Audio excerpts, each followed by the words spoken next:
안녕하십니까. 사랑하는 남부교회 가족 여러분, 글쓰기 강의를 맡은 유영철 목사입니다. 한 주간도 평안하셨죠? 지난주까지 우리는 이 그리스도인들이 혹은 한 개인으로서 내가 왜 글을 쓰는 일이 이 신앙과 또 삶에 유익한 일인가 살펴보았습니다.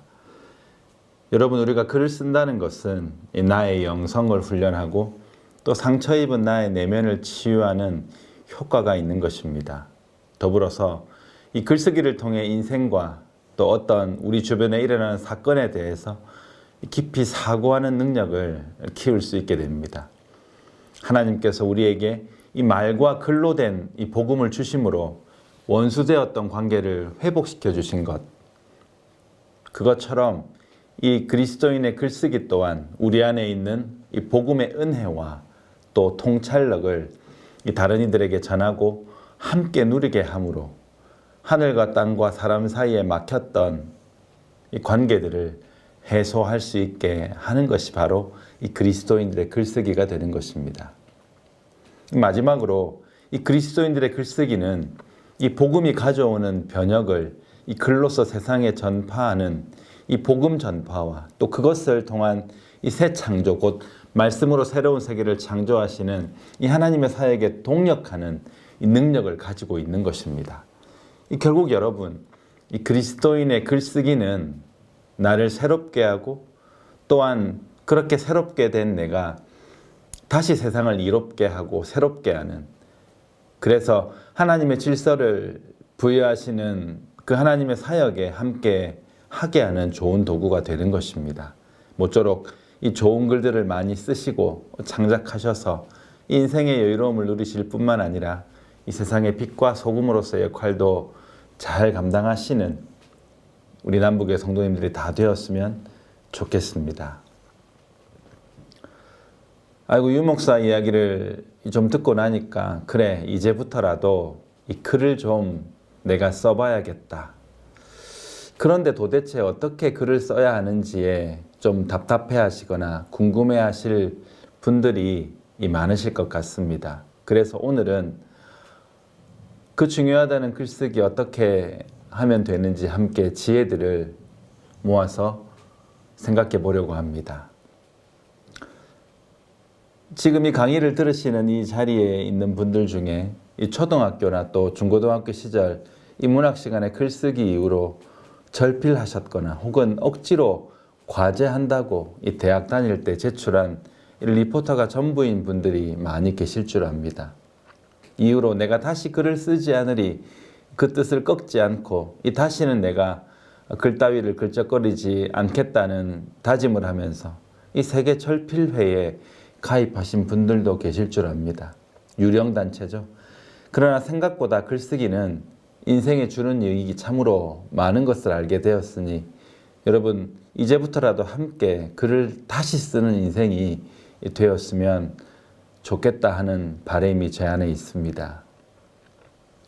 오늘은 그러면 이 좋은 글은 어떻게 쓰는가, 좋은 글을 쓰기 위한 이 전략에 대해서 함께 생각해 보는 시간을 가지도록 하겠습니다. 이 독서와 메모에 관하여서 함께 살펴봄으로써 이 글쓰기가 좀 더 우리와 가까워지는 그런 유익한 시간이 될 수 있기를 원합니다. 여러분, 글을 잘 쓰고 싶다면 어떻게 해야 될까요? 저는 개인적으로 이런 분들이 참 부럽습니다. 잘 그리고 잘 부르고 그리고 잘 쓰는 분들 말입니다. 그림을 잘 그리는 분, 또 노래를 잘 부르는 분, 마지막으로 글을 잘 쓰는 분. 저의 그림 솜씨는 진작부터 소질이나 솜씨가 없는 것으로 이미 판명이 났습니다. 저의 노래는 우리 남북의 성도님들이 다 알고 계시는 것처럼 노래를 부를 때마다 매일 잔칫날이 됩니다. 왜냐하면 이 노래를 부를 때마다 돼지의 멱을 따니까 말입니다. 이 마지막 하나 남은 희망이 바로 글쓰기인데 이건 제가 사실 놓치고 싶지 않고 또 결코 놓쳐서는 안 되는 부분이기도 합니다. 왜냐하면 저는 목회자로서 평생 글을 읽고 또 써야 할 사람일 뿐만 아니라 또 한 사람의 그리스도인으로서 이 내 속 사람의 변화와 또 하나님의 사역의 이 동역의 일환으로서 글을 항상 써야 하는 사람이기 때문입니다. 여러분, 진짜 글을 잘 쓰려면 어떻게 해야 될까요? 우리 몸에 들어가는 것이 없이 우리 몸에서 나오는 것이 있겠습니까? 이 다이어트 하시는 분들이 종종 이야기하시는 것이 있는데, 자기는 물만 마셔도 먹어도 살이 찐다는 겁니다. 믿어드리고 싶고 또 믿고 싶지만 사실 그럴 리가 있겠습니까? 화장실을 잘 가고 배변을 잘한다는 것은 반드시 무엇인가 입으로 들어가는 것이 있기 때문 아니겠습니까? 먹는 것 없이 절대 나오지는 않거든요. 글쓰기도 마찬가지입니다. 글이 우리에게서 나오는 것이니 그것을 출력이라고 한다면 이 무언가 우리 안에 반드시 들어와야 나가는 것도 있는 법이 아니겠습니까? 우리의 정신과 그리고 사고작용을 통해서 이 무엇인가 우리에게서 나가려면 반드시 우리의 정신세계에 그리고 우리의 마음에 들어와서 무엇인가 작용을 해야 되는 것입니다. 글을 쓰기 위해서 반드시 우리의 정신세계에 들어와서 작용을 일으키는 가장 이 중요한 매개체가 바로 독서입니다. 이 저자 김기현 목사는 책 읽기가 이 글쓰기의 정도요, 왕도라고 표현하면서 이 글을 잘 쓰기 위한 첫 번째도 책 읽기요, 두 번째도 책 읽기요, 세 번째도 책 읽기라고 이야기할 만큼 좋은 글을 짓기 위해서는 반드시 이 양질의 독서가 필요하다, 그렇게 이야기하고 있습니다. 여러분, 사실 이 독서는 이 좋은 글쓰기의 이 원인과 결과가 되기도 하지만 또 더불어서 독서 그 자체가 사실 이 굉장한 유익을 내포하고 있는 것입니다. 이 좋은 책 읽기 자체만으로도 우리의 삶의 질과 또 인생의 궤적은 이 크게 달라질 수 있는 것입니다. 이 독서에다가 글쓰기까지 가능해진다면 이것은 금상첨화, 이 비단위에 이 꽃을 수놓는다면 얼마나 더 아름다워지겠습니까? 끈쟁반의 근구슬이 되는 것입니다. 그러나 반대로 이 책 읽기도 혹은 글쓰기도 안 된다면 이 눈 위에 서리가 온 것이지요. 이 설상가상이 되는 것입니다. 첩첩산중이요, 인생에 엎친 데 덮친 격이 되는 것입니다. 사실 우리가 바쁘게 살다 보면 이것이 진실이라는 사실을 놓치고 살 때가 참 많습니다. 책을 읽고 글을 쓰는 것은 해도 되고 안 해도 되는 선택사항이 아니라 인생에 있어서 이 필수 불가결한 요소가 되기 때문입니다. 그냥 대략 사는 것은 가능하겠지만 글쓰기나 책 읽기 없이 하나님 앞에 바르게 사는 삶은 좀 요원한 일인 것 같습니다. 성도가 이 하나님의 말씀인 성경을 읽고 또 그 뜻이 무엇인가 깊이 생각해보고 또 생각해본 그것을 이렇게 글로 적어 정리하고 되돌아보고 또 정리한 그것을 이웃과 교우들과 함께 그 은혜를 나누는 일만 보아서도 그런 것입니다. 그런 의미에서 지난번에 우리 김채숙 집사님 이 큐티에 받으신 은혜를 글로 적어서 함께 우리 강좌방에 나눠주셔서 감사드립니다. 비록 글쓰기 강좌 톡방에 올리시는 내용은 아니었지만 참으로 은혜가 되는 글이었습니다. 이 책 읽기와 글쓰기는 반드시 연동됩니다, 여러분. 그러므로 이 글쓰기의 첫걸음은 바로 좋은 책 읽기에서 시작이 되는 것입니다. 그렇다면 이 좋은 글쟁이가 되기 위한 이 독서의 첫 번째 전략은 무엇일까요? 이 독서와 글쓰기에 관해서는 이 송나라 구양수 선생의 이 3다를 빼놓을 수가 없을 것입니다. 이 구양수 선생은 이 중국 송나라의 정치인이자 시인이면서 역사학자입니다.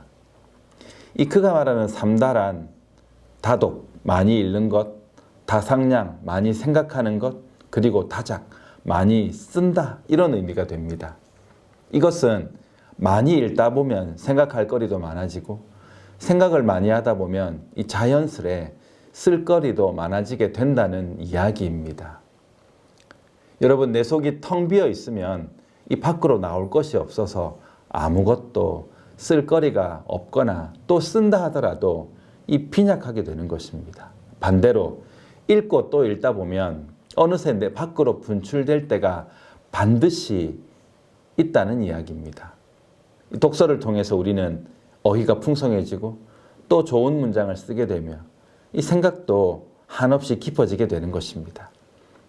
그래서 어떤 사람의 글이나 말 속에서 쓰는 어휘나 문장, 그 용법들을 가만히 들여다보면 그 사람이 읽은 책의 분야나 이 독서의 깊이 정도를 어느 정도 가늠할 수 있게 되는 것입니다. 이게 왜냐하면 이 독서가 바로 내 머릿속 생각과 또 나로부터 생성되는 글을 풍성하게 채워주는 내용이 되기 때문입니다. 그러므로 사랑하는 글쓰기학교 수강생 여러분, 쓰기 전에, 펜을 들기 전에 먼저 책을 들고 그 책을 든 독서의 왕들이 되시기를 바랍니다. 여러분, 이 세상에 미칠 것도 또 미칠 일도 참 많은 것 같습니다. 때때로 우리는 이렇게 이야기합니다. 배가 고파서 미치겠다. 배가 불러서 미치겠다. 보고 싶어서 미치겠다. 혹은 너 때문에 미치겠다. 이 코로나 치하에서는 뭐에 사람들이 미쳐 있습니까? 네, 맞습니다. 해외여행 가고 싶어? 미치겠다. 비행기 타고 싶어? 미치겠다. 그래서 비행기로 떠나는 이 무착륙 여행이 인기가 높습니다. 기분이라도 내보는 것이죠. 그래, 사람은 모름지기 미쳐도 곱게 미쳐야 한다는 말이 있습니다. 여러분, 가장 고상하고 곱게 미치는 법이 있는데 들어보시겠습니까? 그것은 바로 책에 미치는 것입니다. 이 저자 김기현 목사는 이 책에 미친 사람들의 특징 몇 가지를 이 아래와 같이 친절하게 정리해 주고 있습니다. 재미있어서 읽고, 할 수 없이 읽고, 하는 일이 없어서 읽고, 다른 일, 할 일이 많은데도 읽고, 안 읽으면 심심하고, 어떤 물건을 살 때 모든 물건과 이 대상의 가격을 책값으로 환산하고, 밥 먹을 돈을 아껴서 책을 사고, 좋은 책을 사면 가슴에 안고 자고, 다른 것을 선물하면 그런가 보다 시큰둥하지만 이 책을 선물 받으면 희희낙낙 들뜬 표정을 감추지 못하고, 또 책을 읽다가 밤새기 부지기 쓰고 책 위에 코피 쏟으면 영광으로 알고, 하여간에 책이라면 죽고 못 살고 환장하는 사람, 이런 사람을 책에 미친 사람으로 보고 있습니다. 사실 이 정도가 되면 미쳤다, 곱게 미쳤다 할 수 있을 것입니다. 여러분은 책 대신에 무엇을 저기에 넣을 수 있겠습니까? 이 조선 후기의 북학파 실학자 중에 대가인 이덕무 선생이 가진 별명은 간서치였습니다. 이 간서치라는 말은 이 지나치게 책을 읽는 데만 열중한 나머지 이 책만 읽어서 이 세상 돌아가는 물정에 어두운 사람을 이 비유적으로 일컬을 때 쓰는 말입니다. 이 책바보라는 얘기죠. 이덕무 선생은 이 규장각에서 활동하면서 이 많은 서적을 정리하고 조사하여서 그 책들을 틀린 부분들을 교정하는 역할, 또 이 고정학을 바탕으로 많은 저서를 남긴 큰 학자였습니다. 비록 서자로 태어나서 이 병약하고 또 집안이 너무 가난하여서 이 정규 교육을 거의 받지 못하였지만 누구도 감히 넘볼 수 없는 이 대단한 독서량을 통해서 이 대학자의 이런 인물이었습니다. 이덕무 선생도 어떻게 보면 이 참 곱게 미친 인물이었다는 것을 반증하는 그의 일화가 하나 있는데요. 이 이덕무 선생이 이 독서에 대한 예찬을 들어보면 그것이 이해가 갑니다. 선생은 이렇게 이야기합니다. 이 독서는 굶주림을 잊게 해주고, 추위도 이기게 해주고, 근심도 사라지고, 기침도 낫게 한다. 그의 가난이 얼마나 깊었는지, 그러함에도 불구하고 그의 독서에 대한 열의가 얼마나 뜨거웠었는지 보여주는 이 대목인 것입니다. 그런데 여러분, 독서에 있어서 하나 원칙을 우리가 세워두어야 할 것이 있습니다. 그것은 우리의 독서 역량에 늘 한계가 있고, 또 이 고전학자인 고믹수 선생의 의견을 따라서 우리가 우리의 독서에 대하여 생각을 좀 해본다면, 이 독서의 양도 중요하지만 그 독서의 질도 참으로 중요하다는 것을 생각해 보게 되는 것입니다. 이 몸에 좋은 양약이 우리의 몸을 이 튼튼하게 하고 때로는 이 체질을 개선하여서 더 건강하게 만드는 것처럼, 이 책은 우리의 마음과 우리의 영혼의 체질을 개선시키는 이 정신세계의 이 양약과도 같은 것입니다.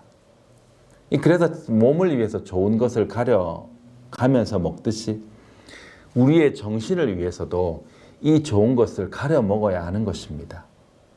이 책 중의 책은 아무리 강조해도 지나치지 않습니다. 역시 고전입니다. 이 고전은 이 오랜 세월 축적해 놓은 이 지혜의 보고입니다. 책 중의 책, 이 고전 중의 고전은 역시 자타공인인 성경입니다. 이 책 중에 고전이 제일이고 고전 중에 이 성경이 제일인 것입니다. 따라올 책이 없습니다. 왜냐하면 성경은 지혜 그 자체이신 하나님의 지혜가 오롯이 담겨있기 때문입니다.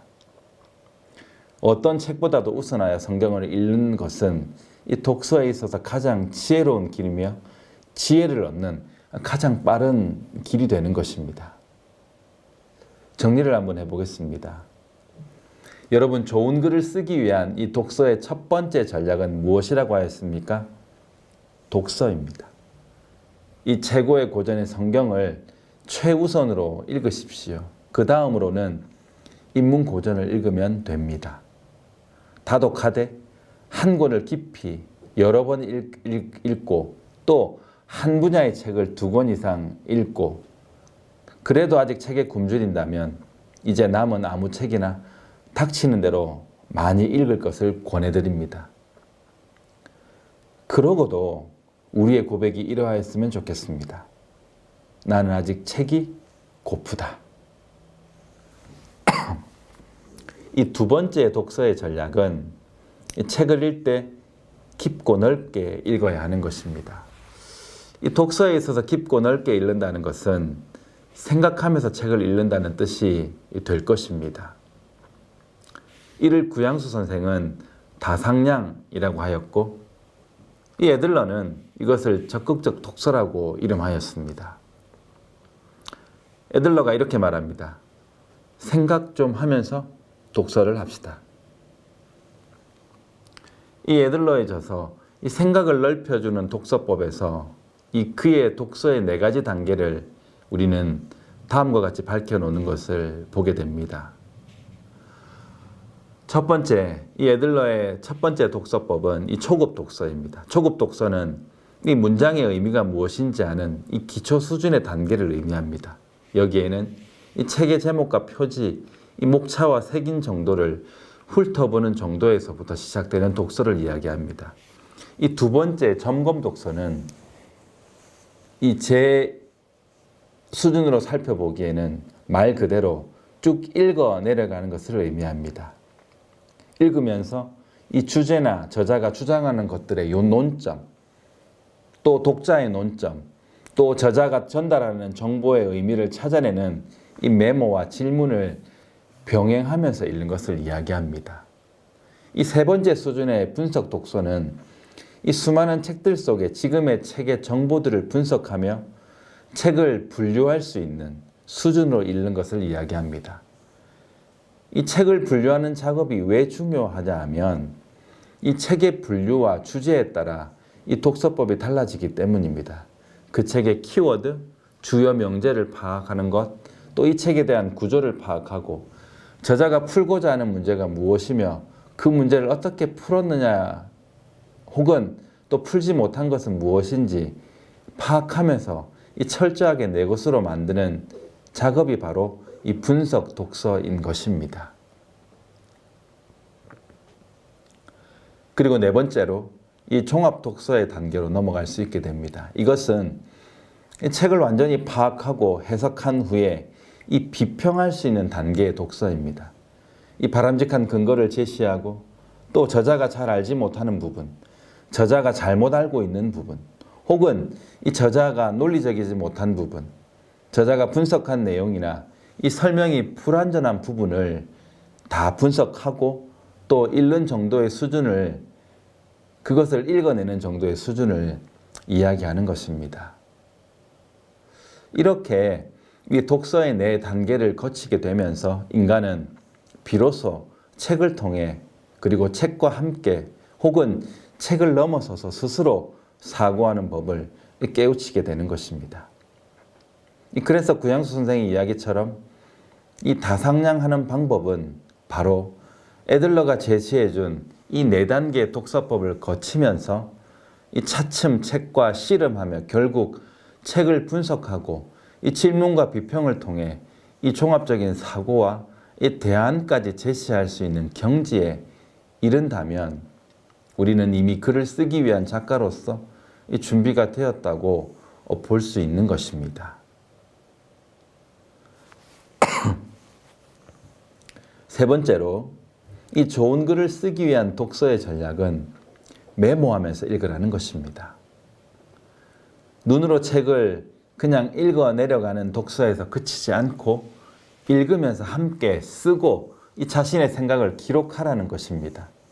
특별하게 이 메모장이나 독서 기록장이나 혹은 독서 카드를 쓰는 것도 좋겠지만 처음부터 그렇게 하기는 힘이 듭니다. 바로 읽고 있는 책에다가 메모할 것을 권해드립니다. 책의 아래 위 혹은 여백 어디에라도 좋습니다. 빈자리가 있다면 내가 그 책의 제2 저자가 되어서 이 저자의 주장과 내용에 대한 의문점, 또 혹은 이 비평할 거리들, 이 보완점, 이 떠오르는 생각들을 이 다양한 방법으로 표시하고 이 기록해 두는 것입니다. 그렇게 하면 이 저자의 논점과 요점을 잘 파악할 수 있고 또 자신의 생각을 이 글로 표현하는 능력이 길러지게 되는 것입니다. 다시 말하면 책을 애지중지 깨끗하게 아끼지 말고 이 최대한 지저분하게 읽으라는 것입니다. 책이 구겨질까, 더러워질까, 애지중지하는 것은 이 책을 대하는 바른 태도가 아닌 것입니다. 우리가 성경을 읽을 때도 마찬가지입니다. 이런 말 여러분 들어보셨습니까? 이 성경의 깨끗함은 양심의 깨끗함과 반비례한다. 성경을 자주 손에 들고 많이 읽고 메모해서 이 성경이 지저분하고 낡았다면 대신 우리의 신앙과 양심은 깨끗하고 정결할 것이지만 반대로 제대로 읽혀지지 않은 깨끗한 성경이라면 그 마음과 신앙은 깨끗한 성경에 비해서 반비례해서 이 더럽고 추악할 수밖에 없을 것이다. 그런 의미입니다. 그러므로 되도록 이 나의 책을 가지되 그 책이 낡을 때까지 지저분하게 여러 번 읽고 또 많은 내 생각들의 흔적을 메모하면서 책을 지저분하게 읽을 수 있기를 원합니다. 여러분, 때 중에 때는 역시 이 책에 묻은 손때가 될 것입니다. 이 독서에 이어서 좋은 글을 쓰기 위한 이 두 번째 전략인 이 메모 부분만 다시 살펴보고 오늘 강의를 마칠까 합니다. 이 다산 정약용 선생은 이 자식들에게 책을 읽으면서 그냥 읽지 말고 부지런히 초서하라고 가르쳤다고 합니다. 이 초서라는 것은 지금 읽고 있는 책의 이 중요한 내용에 대한 요점을 이 정리하는 것을 의미합니다. 이 다산은 이 자신의 유배지에서 이 자녀들에게 보낸 이 편지에서 오직 독서만이 살 길이라고 아들들에게 가르치면서 이 올바른 독서법으로서 말씀드렸던 것처럼 이 초서를 이야기한 것입니다. 이 그의 육성을 직접 들어보겠습니다. 이 아들들아, 이 초서하는 방법은 반드시 먼저 자기의 뜻을 정해 만들 책의 규모와 이 편목을 세운 뒤에 그 책에서 간추려내야 한다. 만일 그 규모와 이 목차 외에도 꼭 뽑아야 할 것이 있을 때는 별도로 한 책을 만들어 이 좋은 것을 깨달을 때마다 이 기록해 넣어야만 이 도움을 받을 곳이 있게 된다. 이 고기 그물을 쳐놓았으면 이 기덕이란 놈도 걸리게 마련인데 어찌 버리겠느냐.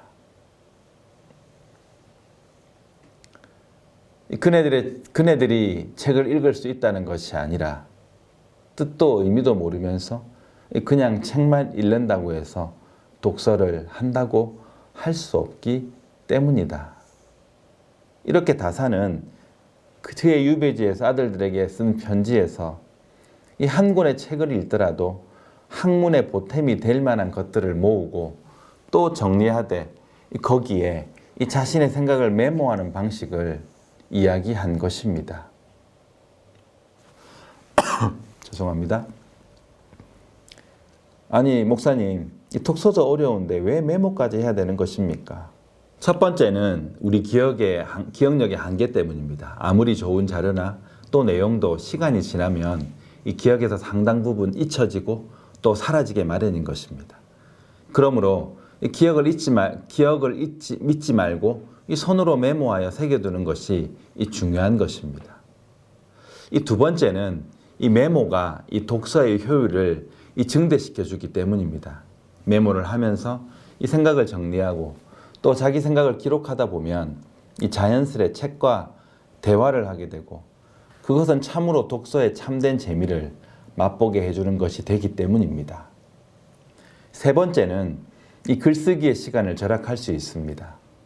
앞에서 말씀드린 바와 같이 이 책의 행간에 기록해둔 이 메모는 책을 읽을 때 떠올랐던 생각들이나 의문, 요점 등에 대해서 그것을 다시 이 책을 펼쳐서 이 정리할 필요가 없고 그것 자체가 이 서평이나 보고서에 유용하게 쓰이는 아주 귀중한 자료가 되기 때문입니다.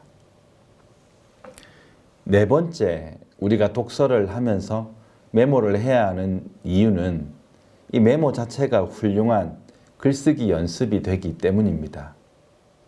이 책을 읽다가 이 순간적으로 떠오르는 단상이나 이 아이디어를 기록해 두고 또 그것을 써내려 가다 보면 그것 자체가 좋은 문장, 번뜩이고 이 재미있는 문장을 만들 수 있는 좋은 이 글쓰기 훈련이 되는 것입니다. 그래서 독서를 하시되 생각하면서 독서를 해야 합니다. 그리고 이 생각한 것들이 떠오를 때마다 그때그때 어떤 것이라도 좋으니 꼭 읽고 있는 책의 행간과 여백에 그것을 메모해 두시라 그렇게 꼭 말씀드리고 싶습니다. 오늘은 여기까지 하도록 하겠습니다. 벌써 이 세 번째 강의를 마치고 다음 주 마지막 강의가 남았습니다. 다음 주 강의 안내입니다. 금주는 글쓰기 과제 없이 이 정리 문제만 푸시면 되겠습니다. 다음 주 강의는 어떻게 글을 쓸 것인가 이 두 번째 시간으로 이 글의 개요 작성과 또 문장 쓰는 방법, 퇴고까지 함께 살펴보도록 하겠습니다. 점점 깊어져가는 가을, 좋은 책과 함께 시간을 보내시면서 글 한 편 써보시는 것이 어떨까요? 지금까지 수고 많으셨습니다. 다음 주에 뵙도록 하겠습니다. 고맙습니다.